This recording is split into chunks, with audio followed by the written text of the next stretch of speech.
ఇక్కడ ఉండడానికి వసతులు అంటే ఒక 300 అడుగు పొడవు 150 అడుగులు వెడల్పుతో పెద్ద మంటపం వేయిస్తున్నాను. ఈరోజు ప్రారంభం చేశారు. ఎవరు వచ్చినా అందులో ఉండొచ్చు. స్త్రీలు ఒకవైపు, పురుషులు ఒకవైపు, మధ్యలో మొత్తం దీక్షలు అనుష్ఠానాలు చేసుకోవడానికి పెద్దగా గోమాత కళ్యాణానికి వేసిన దానికన్నా పెద్దగా అత్త చివరిలో అమ్మవార్లు ఉంటారు.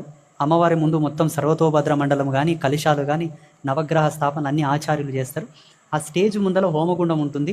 ఇంకా చుట్టూతో మొత్తం స్వాములు ఉండడానికే వాళ్ళ బ్యాగులు పెట్టుకోవచ్చు, ఛార్జింగ్ పాయింట్లు ఉంటాయి, ఛార్జింగ్ పెట్టుకోవచ్చు. చక్కగా అంతా విడిది. ఇంకా భోజనాలకు ఇటుపక్క ఈశాన్య భాగంలో ఒక 200 అడుగులు పొడవు, ఒక 50 అడుగులు వెడల్పుతో స్త్రీలకు ఒక పక్క, పురుషులకు ఒక పక్క ఫుడ్ సెక్షన్, ఒక 50 అడుగులు 60 అడుగులు వెడల్పుతోటి వంటశాల, పాకశాల ఏర్పాటు చేసాం. చక్కగా ఉదయం 3 గంటల నుంచి రాత్రి 11 గంటల